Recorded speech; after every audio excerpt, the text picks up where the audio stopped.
यह कहानी एक छोटे से गांव में रहने वाले एक गरीब लोहार की है, जिसका नाम माधव था। माधव के पास पैसों की कमी तो थी, पर दिल का बेहद अमीर था।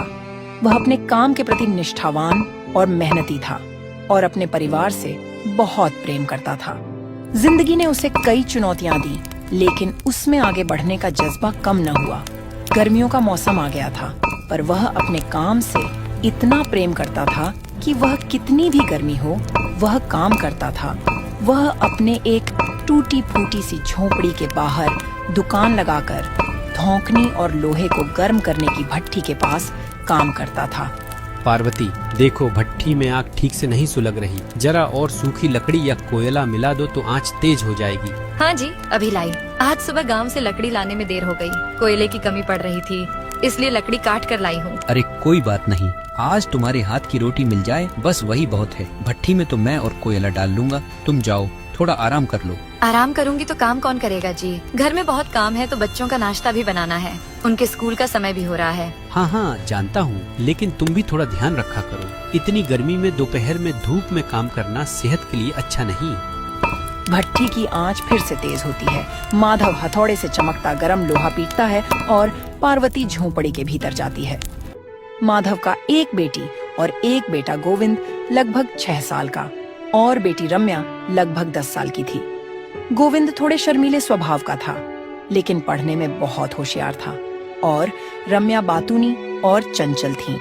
माँ, आज स्कूल जाने का मन नहीं है, बहुत गर्मी है और मेरे जूते भी फट गए हैं। मास्टर जी डांटते हैं। गोविंद, तुम रोज यही बहाना करते हो। अगर तुम स्कूल नहीं जाओगे तो बड़े होकर क्या बनोगे? क्या तुम्हें भी पिताजी तरह लोहा पीटना है? दीदी, लोहार बनने में क्या बुरा है? पिताजी मेहनत करते हैं और सबके लिए औजार और खेती के सामान बनाते हैं। मैं भी उनकी मदद कर सकता हूँ। हाँ, बुरा तो कुछ नहीं है, लेकिन तुमने ही तो कहा था कि तुम इंजीनियर बनना चाहते हो, बड़ी बड़ी मशीनें बनाना चाहते हो। चाहता तो हूँ, पर पैसा कहाँ से आएगा? पिताजी के पास खुद उतना पैसा नहीं है कि मेरी फीस भर सके। वह दिन रात मेहनत करते हैं, तब कहीं कुछ पैसे मिलते हैं।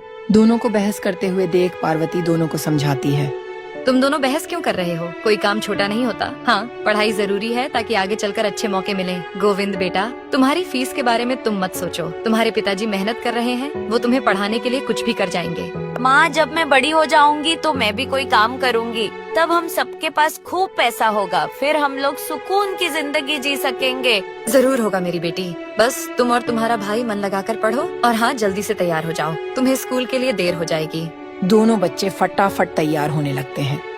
पार्वती उन्हें रोटी और नमक के साथ अचार थमा देती है। उनके चेहरे पर भविष्य के सपनों की हल्की सी चमक थी, लेकिन गरीबी का दबाव भी साफ दिखाई दे रहा था। माधव अपनी दुकान पर सुबह से काम शुरू कर दिया था। उसका दोस्त रणजीत, जो पास की लोहार की दुकान पर काम करता है, कभी कभी उससे मिलने आता था।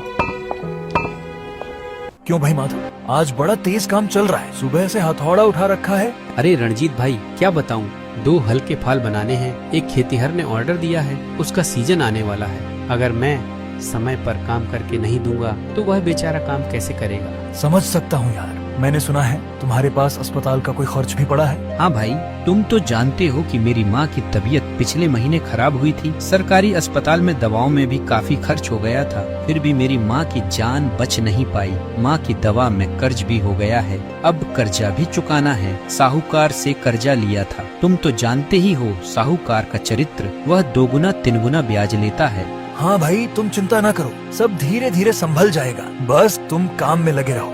मेरे पास कोई बड़ा ऑर्डर आया तो मैं भी तुम्हारे साथ बांट लूंगा। धन्यवाद भाई, बस यही उम्मीद है कि मेहनत से ही सब कुछ बेहतर होगा, वरना तो जिंदगी ने हर मोड़ पर मोहताज कर दिया है। रणजीत अपने काम पर वापस लौट जाता है। माधव फिर से भट्ठी में धौंकनी फूंकता है और गरम लोहे को पकड़कर पीटने लगता है। दोपहर का सूर्य सिर पर था, गर्मी तेज हो गई थी। तभी दुकान पर एक मोटे पेट वाला, महंगे कपड़े पहने हुए आदमी आता है, जिसका नाम रघुनंदन साहू था, जो गांव का साहूकार था। उसके चेहरे पर धन दौलत का घमंड साफ झलकता था। अरे माधव, तुम मेरा कर्ज कब चुकाओगे? बहुत दिन हो गया। साहूकार जी, मैं कर्ज चुकाने की कोशिश कर रहा हूँ। माँ की तबीयत खराब हो गई थी, उसी में खर्च हो गया।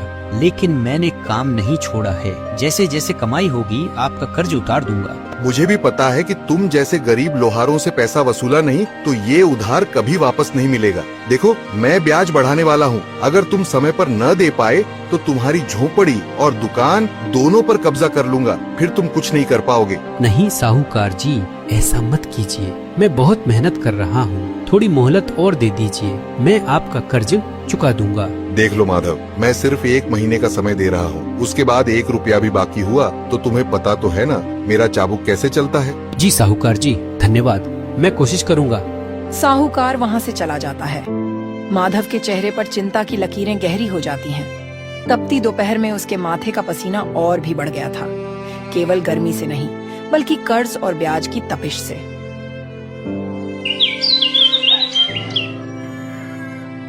फिर अगले दिन पार्वती माधव से बोली, क्या हुआ जी, कल साहूकार आया था, वह आपसे क्या बोला है? हाँ आया था, ब्याज बढ़ा रहा है। कहता है कि 1 महीने में सारा कर्ज चुका दो, नहीं तो दुकान और झोपड़ी छीन लूंगा। हे भगवान, फिर हम कहाँ जाएंगे, बच्चों को कैसे पालेंगे? तुम घबराओ मत, कुछ न कुछ रास्ता निकालूंगा। कुछ औजार बनाया हूँ, उन्हें बेचने पर थोड़ा पैसा आएगा। 2-4 दिन में शहर जाऊंगा, शायद वहाँ कोई ठीक ठाक ऑर्डर मिल जाए। तभी गोविंद अपने पिता की मजबूरी को देखते हुए बोला, पिताजी क्या मैं भी कुछ काम करूं? स्कूल के बाद मैं आपकी दुकान में आकर कुछ मदद करना चाहता हूं। नहीं, तुम्हारा काम है पढ़ाई करना। अगर तुम अभी से दुकान में लग जाओगे तो मेरा सपना टूट जाएगा।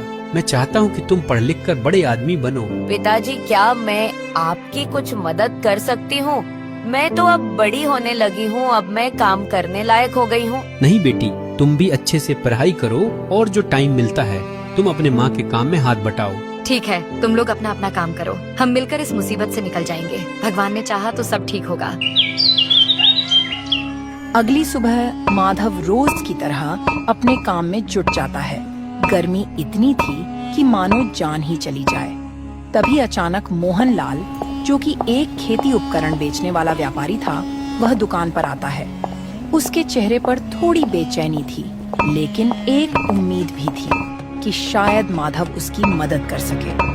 माधव, मैंने सुना है कि तुम खेती बाड़ी का औजार अच्छे बनाते हो और उन्हें खूब मजबूत तरीके से गढ़ते हो। हाँ मालिक, सालों से यही काम कर रहा हूँ। आप क्या बनवाना चाहते हैं? मैंने नया ठेका लिया है, एक बड़ी कंपनी को खेती के औजार सप्लाई करने का सौदा किया है। उन्हें अच्छे किस्म के फल और सब्जी तोड़ने काटने के उपकरण, छोटे छोटे खुरपे, दतारी, छुरी और हल के छोटे छोटे हिस्से चाहिए। सुना है तुम्हारे काम में सफाई और मजबूती होती है। अगर तुम इस ऑर्डर को पूरा कर सको तो मुझे अगले महीने तक ढेर सारे औजार बनवा कर सप्लाई करनी है। मैं कोशिश करूँगा मालिक, पर यह बताइए कितना बड़ा ऑर्डर है? काफी बड़ा है, लगभग 500 औजार। तुम्हें किसी सहायक की जरूरत पड़ेगी, वक्त भी कम है।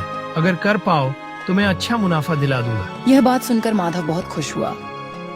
मैं जरूर करूँगा, मुझे पैसों की बहुत जरूरत है। साहूकार का कर्ज है, बच्चों की पढ़ाई है। आप फिक्र मत कीजिए, मैं दिन रात एक करके भी काम पूरा कर दूंगा।